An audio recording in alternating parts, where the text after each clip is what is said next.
antes de iniciar tus actividades. Desinfecta el teléfono celular y convencional. Desinfecta tus manos antes y después de registrar tu huella en el biométrico. Ventila el área de trabajo. Evita en lo posible tocar las manijas de puertas y otras superficies con las que no sea necesario su contacto. Es importante evitar el compartir objetos personales y equipos de trabajo. Es una recomendación del Hospital de Especialidades de Eugenio Espejo y su radio Conexión Vital, la primera radio hospitalaria del país.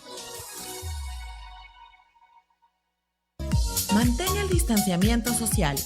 Cumple con al menos 2 metros de distancia en tu lugar de trabajo, en el traslado al lugar de trabajo o domicilio, en la zona de comedor, en auditorios, vestidores y residencias médicas. Recuerda, es importante respetar el aforo de cada área, lavarse las manos antes y después de comer. Están prohibidas las reuniones o concentraciones grupales en espacios cerrados y poco ventilados.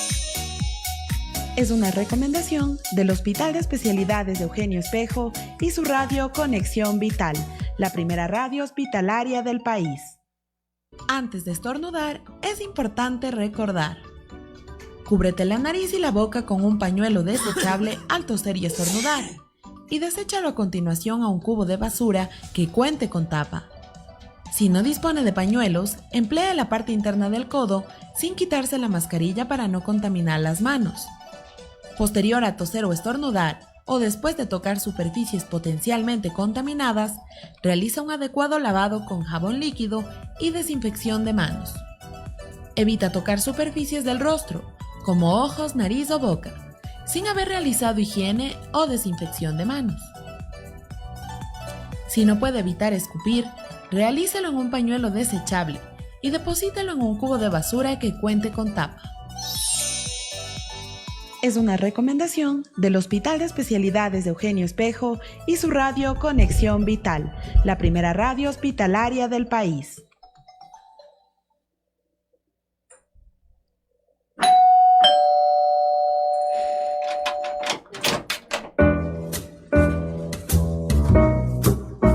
Otro invitado especial ha llegado a Cita Médica para contarnos la importancia de una vida sana.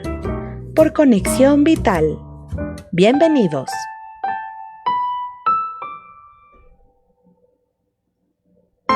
Estás escuchando Cita Médica.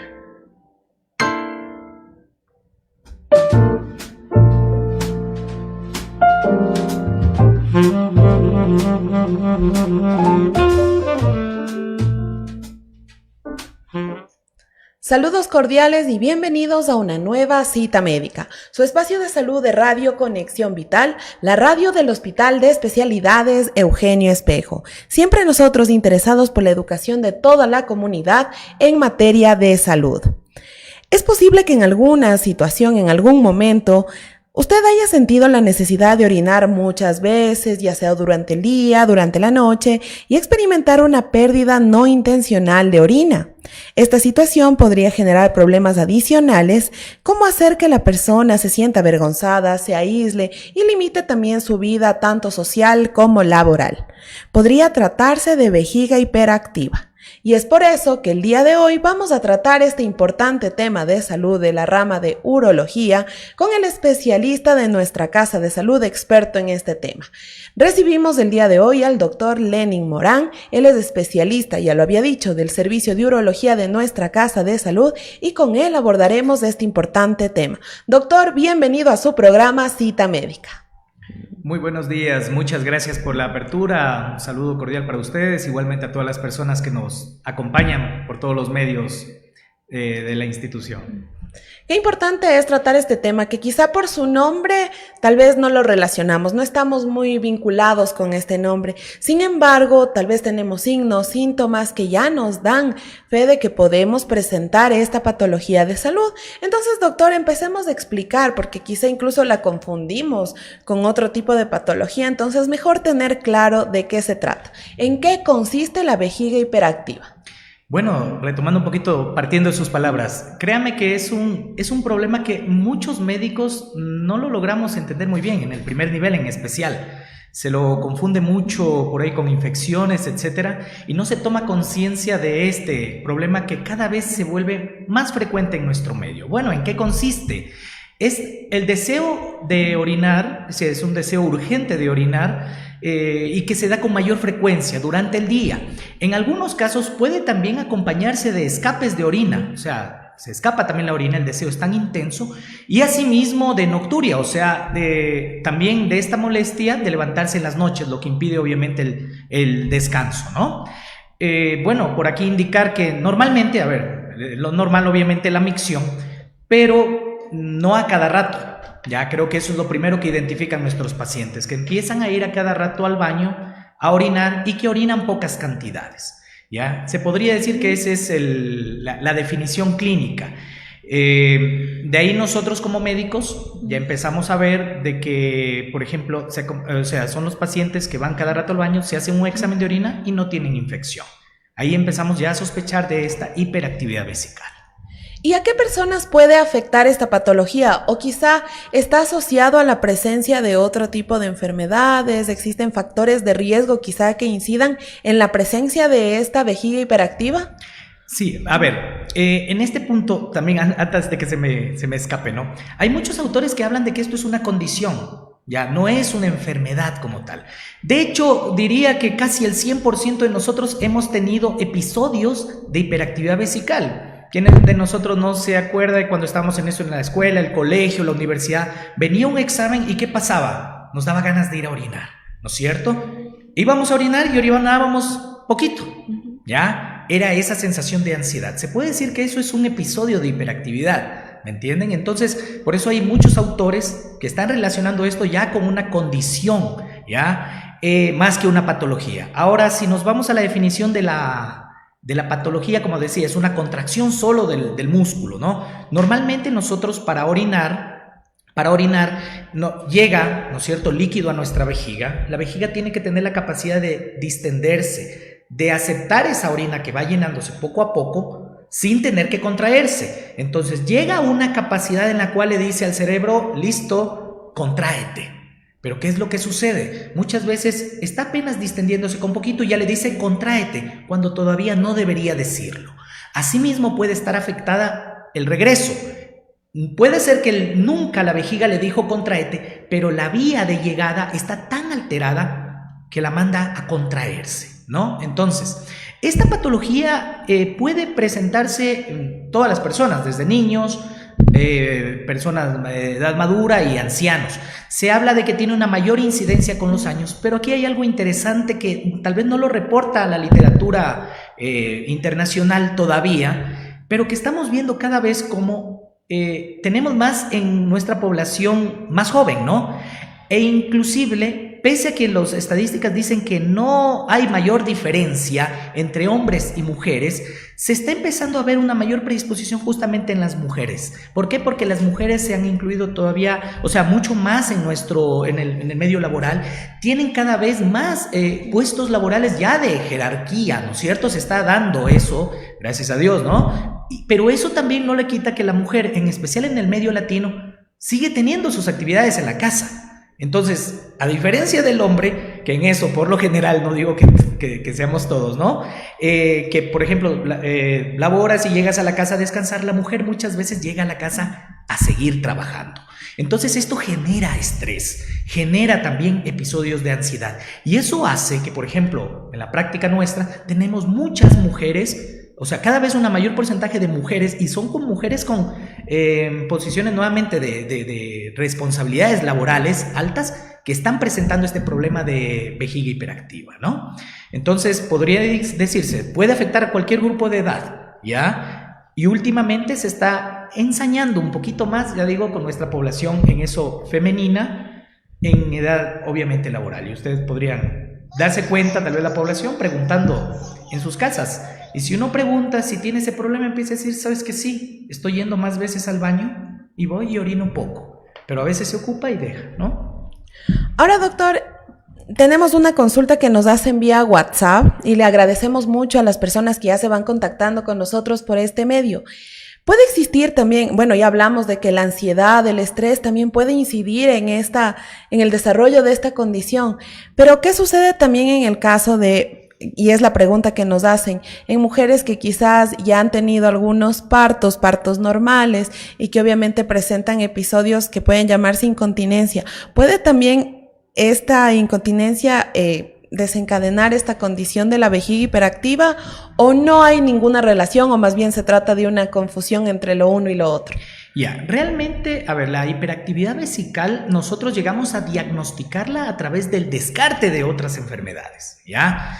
Por ejemplo, sí, o sea, una incontinencia pura, urinaria, ¿qué puede generar? Puede generar una mayor incidencia de infecciones, ¿ya? Entonces, esta vejiga recibe, ¿no es cierto?, los impulsos, no solo de la distensión, sino dentro de sus paredes. Si dentro de sus paredes también tiene receptores que captan lo que es la infección e inflamación, ¿ya? Entonces, se me ocurre en este punto, tengo una paciente que tuvo varios partos, tiene una incontinencia urinaria, ¿no es cierto? Esto es más por un mecanismo, digamos, del esfínter, por ahí que como que ya se pierde esa fuerza que tiene nuestro esfínter. Tiene esta paciente obviamente una mayor predisposición a infecciones. Las infecciones llegan e irritan las paredes por dentro de la vejiga, y eso hace que tengamos también hiperactividad vesical, ¿ya? Entonces sí, lo uno puede predisponer a lo otro. No necesariamente un parto va a ocasionar la infección, la hiperactividad vesical. Es más una secuela de. Entonces, sí, hay muchos efectos. En esto también, por ejemplo, los alimentos.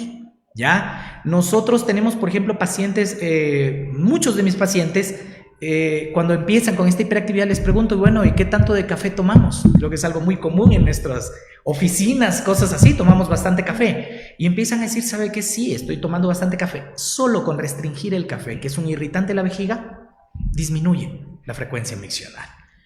Ahora bien, ¿a qué signos nosotros deberíamos estar atentos? ¿A qué síntomas se pueden producir? Obviamente, de acuerdo a la explicación que usted nos ha dado, hay primero toda una evaluación para ir descartando que se trate de otras situaciones.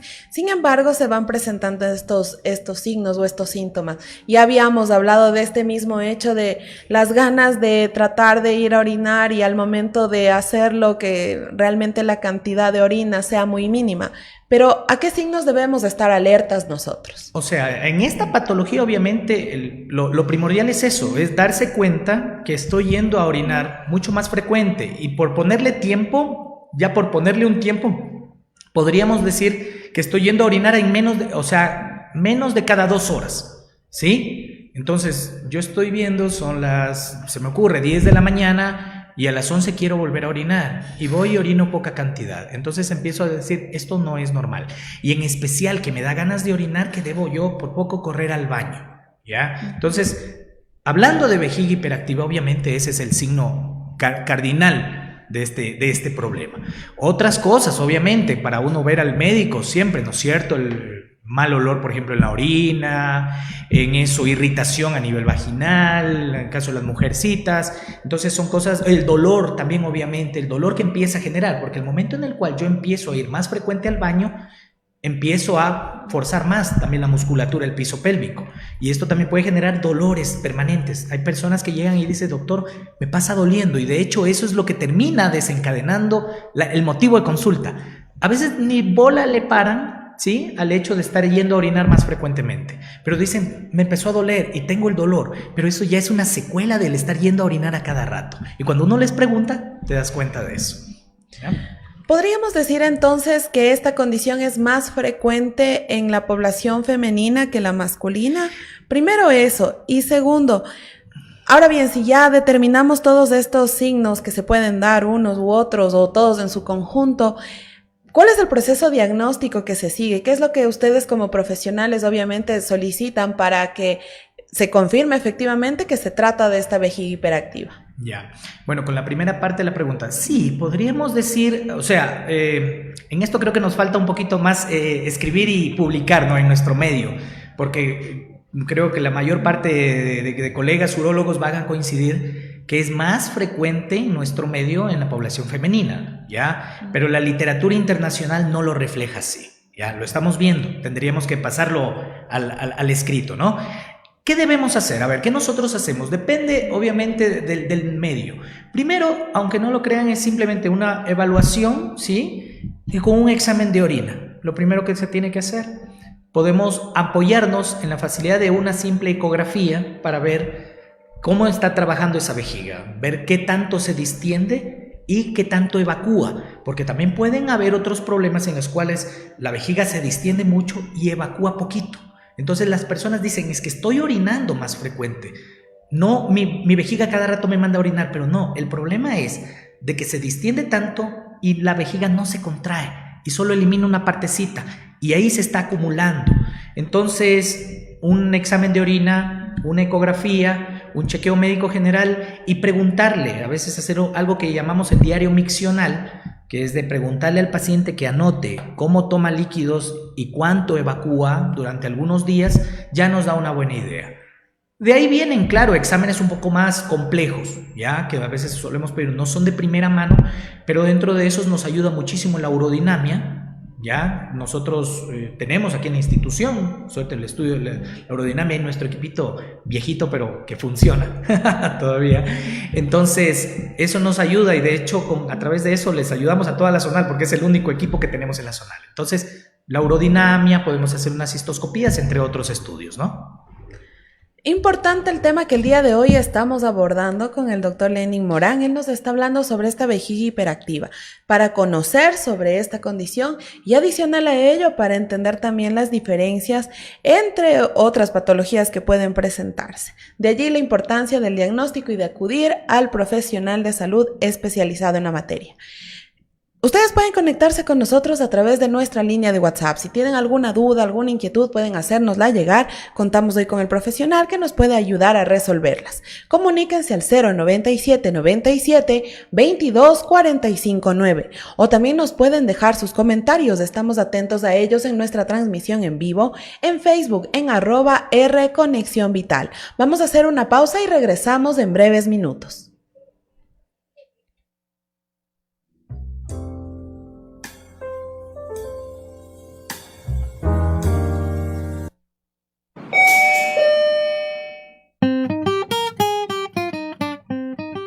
Regresamos con más de Cita Médica después de estos anuncios por Conexión Vital.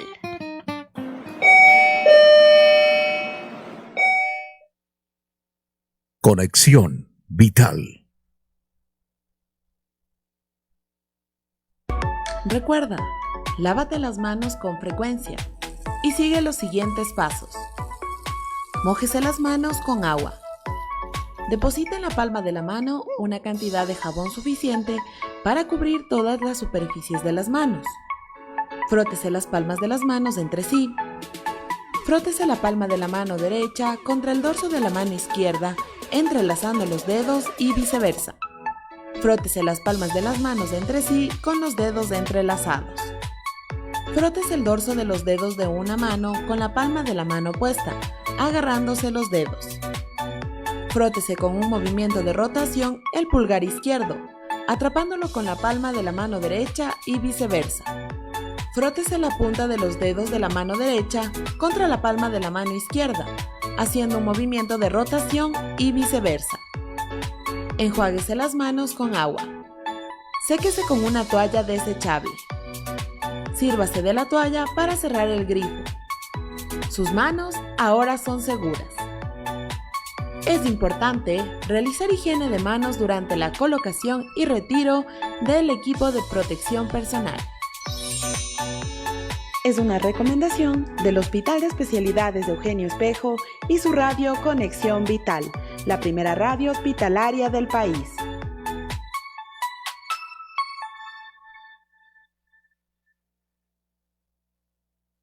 El uso de mascarilla es obligatorio. Lávate las manos antes y después de colocarte la mascarilla. Usa la mascarilla desde que sales de casa. Usa la mascarilla durante toda la jornada laboral. Evita tocar superficies del rostro, como ojos, nariz y boca. Cúbrete con el pliegue interno del codo o con paños descartables al toser o estornudar, aún usando la mascarilla. Considera el tiempo de uso de las mascarillas. Desecha la mascarilla usada en una funda para evitar contaminaciones. Recuerda, el uso de la mascarilla es personal. La mascarilla debe cubrir boca y nariz hasta la barbilla. Es una recomendación del Hospital de Especialidades de Eugenio Espejo y su radio Conexión Vital, la primera radio hospitalaria del país.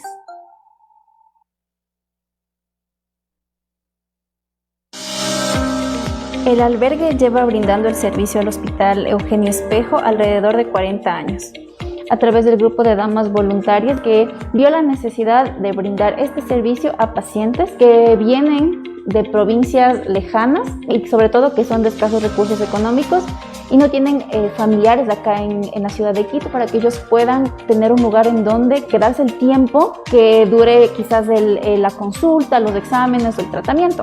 Y se le entrega un documento que sería solicitud de ingreso al albergue.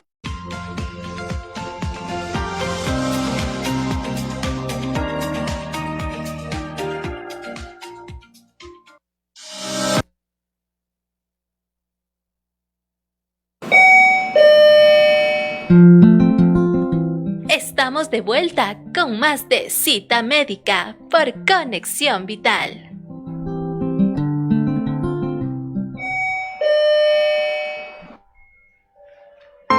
Estás escuchando Cita Médica.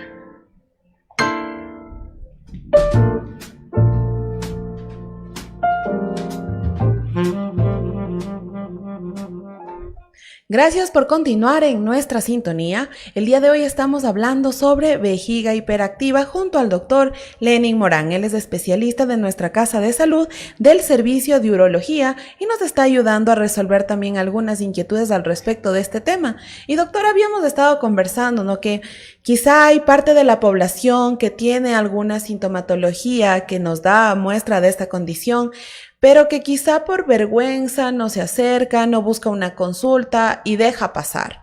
¿Se puede presentar alguna complicación si nosotros no prestamos atención a esta condición de salud? Sí, justo algo que habíamos comentado, ¿no?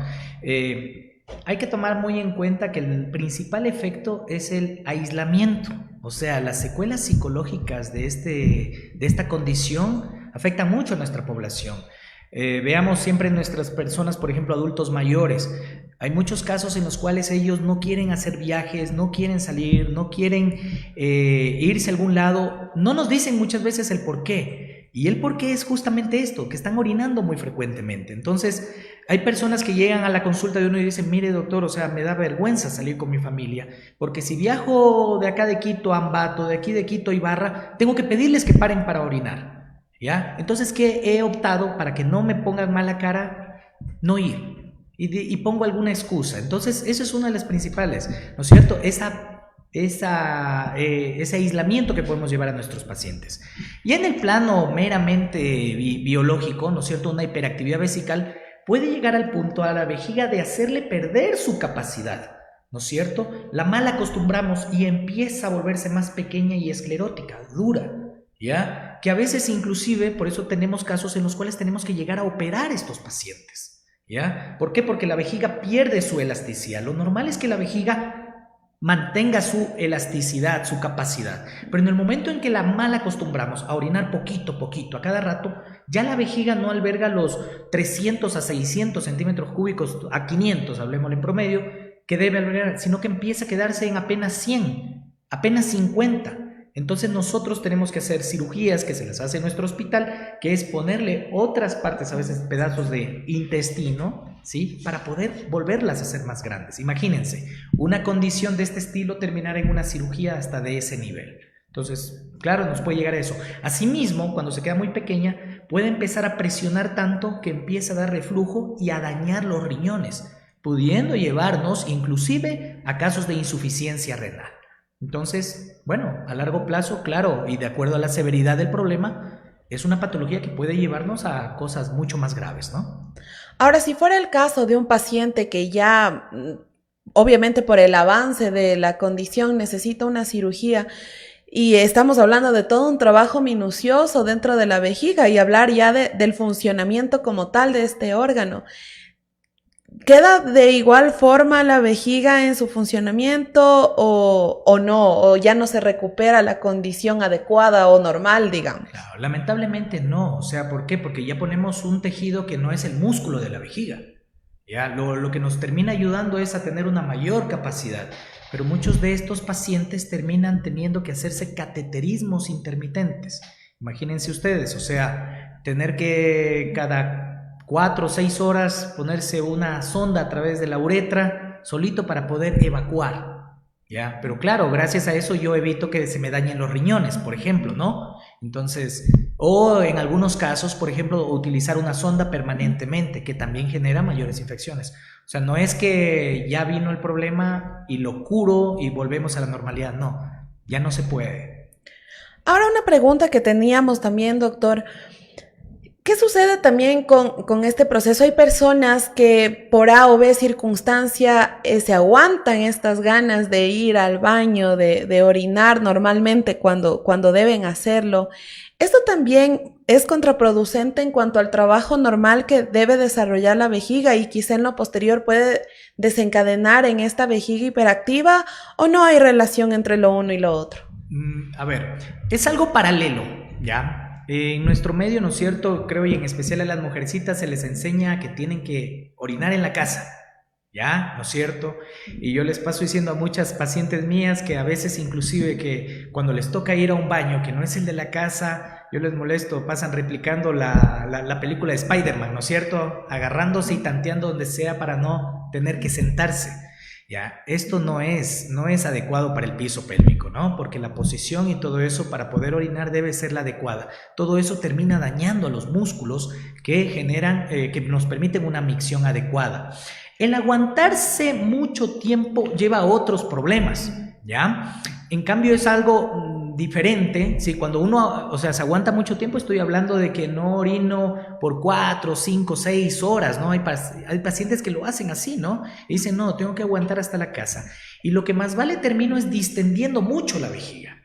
Y da el efecto contrario, en cambio, se distiende tanto la vejiga que el rato luego de contraerse ya no se contrae adecuadamente, que también tenemos esos casos de vejigas neurógenas hipocontráctiles.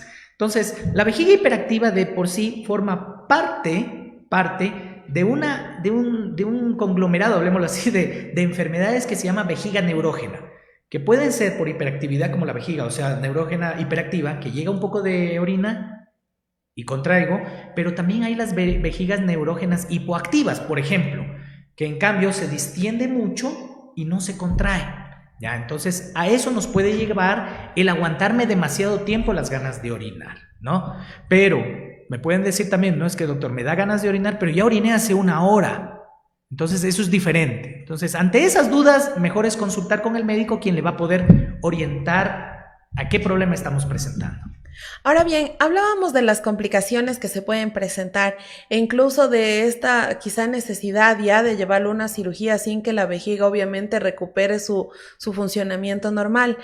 ¿Es posible que esta vejiga hiperactiva o la no atención de la misma pueda desencadenar en cáncer? ¿Puede suceder esto? Ya, no directamente. O sea, no es que la vejiga hiperactiva produce cáncer, pero sí se ha visto que ciertos tipos de tumor producen, ¿no es cierto?, vejigas hiperactivas, ¿ya? Por eso también es un llamado de atención. Han habido casos en los cuales tenemos vejigas hiperactivas y, bueno, se hacen los exámenes, todo en primera línea, no responden tan adecuadamente, llego, hago una cistoscopía y me topo con alguna tumoración, ¿ya? Entonces, no es que la vejiga hiperactiva produjo el cáncer, sino que el cáncer de vejiga, en este caso, se acompañó de o produjo la sintomatología de vejiga hiperactiva. Una razón más para de todas maneras tomar en cuenta y acudir con el médico cuando tengamos estos síntomas, ¿no?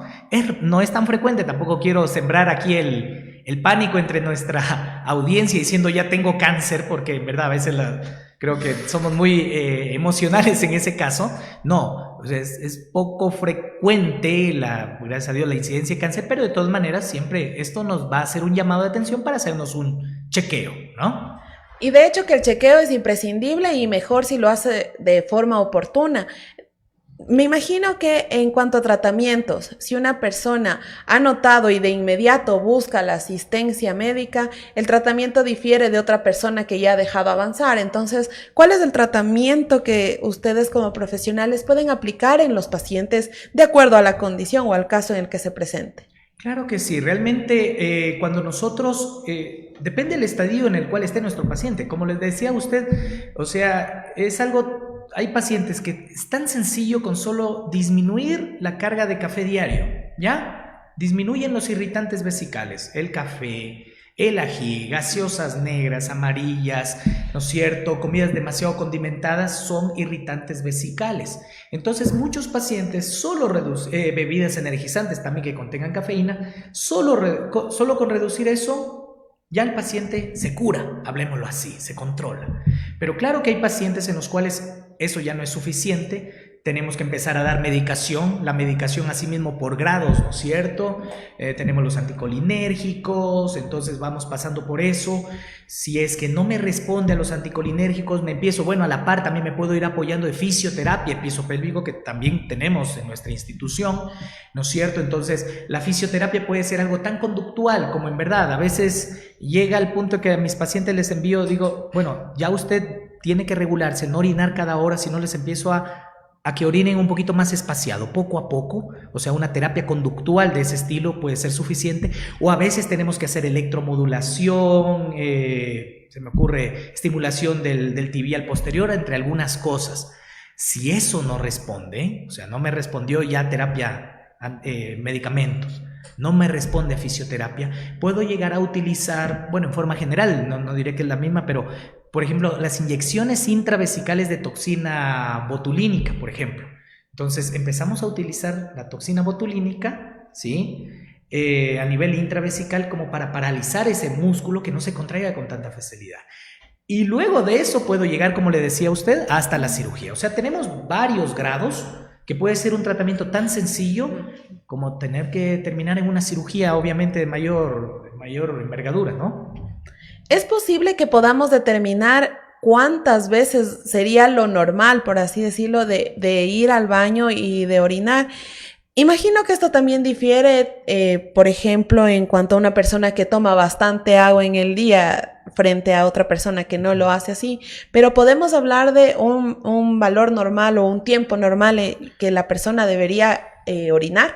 Sí, en literaturas, la literatura extranjera nos habla de que la hiperactividad o la polaquiuria son 8 o más veces de ir a orinar durante el día, ¿ya? Eso nos podría dar un promedio, ¿no es cierto?, de que nosotros deberíamos mínimo orinar, o sea, en tiempo, al menos cada 2 horas, ¿ya? Entonces, si yo empiezo a orinar durante el día cada 2 horas o menos, ya no estoy orinando normalmente. Un muy buen punto, en verdad, de analizar con las personas que ingieren bastantes líquidos, ¿ya? Ahí vamos diferenciando la capacidad. O sea, normalmente yo debo orinar, ¿no es cierto? Voy a decirlo independientemente del tiempo, pero por volumen, por lo menos unos 200 centímetros cúbicos. Entonces, si alguien de nuestras personas que están al otro lado de esta entrevista, ¿no es cierto?, quiere saber, puedo hacer una pequeña prueba. Anoto un día, voy a orinar, voy a ver cada cuánto tiempo orino y voy registrando. O sea, voy a orinar, yo que sé, en algún recipiente para poder medir la orina. Entonces, empiezo a darme cuenta que si orino más de 200 centímetros cúbicos, podría estar tranquilo, porque es esa capacidad mínima que debe tener mi vejiga. Pero si empiezo a orinar menos de eso es porque mi vejiga no está orinando al tiempo que debe. Entonces, si yo tomo mucha agua, claro que voy a orinar más frecuente, pero el volumen va a ser mayor. ¿Me entienden? No es lo mismo que yo tomo bastante agua o tomo lo normal y estoy orinando poquito a poquito varias veces, ¿ya? Entonces, es más el asunto de la capacidad de la vejiga para decirle, cerebro, tenemos que orinar. Entonces, eso debe ser a partir de los 200 centímetros cúbicos por ponerle un valor, ¿ya? Entonces, si yo orino menos de eso, Ahí está el problema. Porque hay otras enfermedades que se acompañan de grandes volúmenes de orina, ¿sí? Y más frecuente, como por ejemplo la diabetes. Entonces los pacientes diabéticos empiezan a orinar grandes volúmenes, claro, más frecuente, pero es por otro problema, ¿ya? Entonces, ponerle mucho ojo también al tema no solo del tiempo, la frecuencia con la que va, sino también de la cantidad de orina que la persona tiene. Y bueno, doctor, usted ya nos ha mencionado esta necesidad de buscar la ayuda inmediata, la valoración, la atención, porque esto también va a diferir en cuanto al tratamiento que requiera. Se puede tratar de una condición, por decirlo, fácil de tratar o algo que se complique realmente mucho. ¿Cómo prevenirlo, doctor? Nos había ya mencionado un poco sobre la influencia o la incidencia que tienen los irritantes, las bebidas gaseosas, el café, ají u otros, o alimentos muy condimentados. ¿Cómo prevenir? ¿Qué debemos hacer? Ya, bueno, varias cosas. Primero en lo conductual, ¿no es cierto? Si estamos dándonos cuenta que hay detonantes del estrés, de las tensiones que nos están llevando a esto, no es simplemente decir, bueno, el problema es la vejiga orinando más frecuente. Entonces me empiezo a dar cuenta que no estoy descansando bien, ¿no es cierto? Que estoy en algún medio con mucho estrés, mucha carga laboral, ¿sí? O estas preocupaciones. Entonces la salud mental es algo sumamente importante. Cada vez nos damos cuenta en la parte médica de la importancia de ver al ser humano como un todo, ¿no es cierto?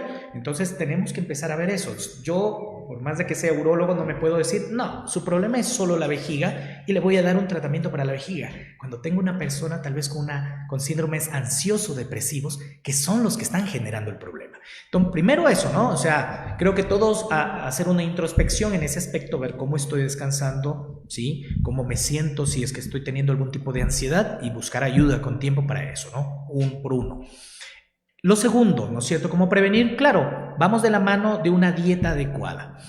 Hemos identificado algunos irritantes vesicales. Hay personas que también, esto hay que decirlo, cada persona reacciona en forma diferente, ¿sí? Ante ciertos irritantes vesicales. Hay personas que llegan donde a mí me dicen, doctor, yo tomo café y no me ocasiona ningún problema. Y hay personas que se toman una tacita de café ralito y ya están con el problema. Hay personas, por ejemplo, otro irritante vesical es el tabaco.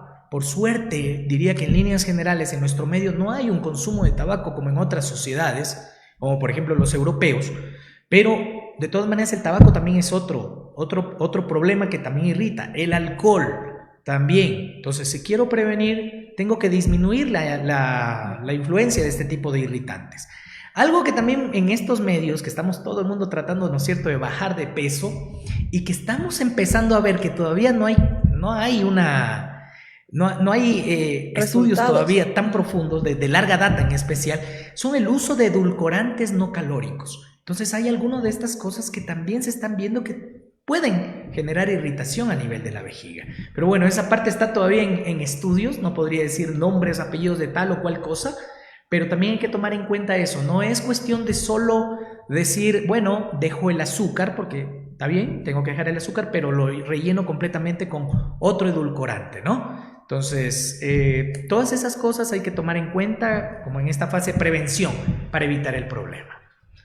Y ya lo ha dicho usted también, el hecho de prestar mucha atención a la cantidad de orina que se está evacuando para ver, o sea, nosotros somos quienes conocemos a nuestro organismo, sabemos qué es lo que estamos haciendo y pues también prestar mucha atención a estos factores conductuales y alimenticios que ya nos ha mencionado.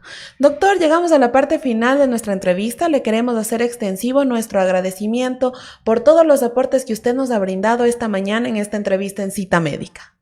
Muchísimas gracias a ustedes por la invitación, en verdad estoy muy gustoso aquí acompañarles e igualmente un fuerte saludo a las personas que nos han acompañado y que verán, bueno, posteriormente este video. Espero haber podido aportar con un pequeño granito de arena en el conocimiento de esta patología bastante frecuente en nuestro medio. De hecho que los aportes siempre son importantes y cuando es en materia de salud, pues mucho más. Qué mejor que contribuir así en este proyecto educomunicacional y recuerden ustedes como audiencia que Pueden revisar nuevamente este video para quienes quizá por A o B circunstancia no pudieron hacerlo en nuestra cuenta de Facebook en @rconexionvital. También podrán encontrarla en la cuenta oficial del Hospital Eugenio Espejo de YouTube y en Spotify como Radio Conexión Vital. Llegamos a ustedes a través de diferentes canales precisamente para que esté al alcance de sus manos. Doctor, una vez más reiteramos nuestro agradecimiento. Esperamos contar en una próxima oportunidad también con su participación aquí con otros temas para poder llegar así a nuestra audiencia.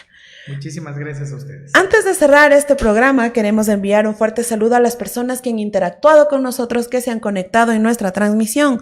Saludos especiales a Viviana Gudiño, Jessica Cabrera, Soledad Panjón, Eslendi Tobar, Jessy Villasís, Mari Leones, Marlon Villavicencio, David Carrión, Vane Palacios. También enviamos un saludo afectuoso a María Augusta Albuja, Tania Ledesma, Fernando Luis, Andrés Francisco, Berito Solórzano, Nancy Díaz, Ezequiel Salazar, Jimena Parra y muchas otras personas más que se conectan. Gracias por estar atentos a todos estos temas de salud. Esa es nuestra intención, llegar a ustedes con estos conocimientos, por supuesto a través de nuestros profesionales médicos.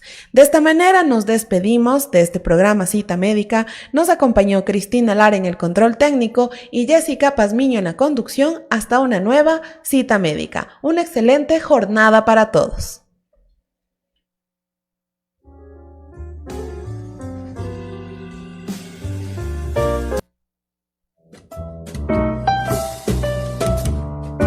Hemos llegado a la parte final de Cita Médica con otro invitado especial. Te esperamos de lunes a viernes a las 10 de la mañana por Conexión Vital.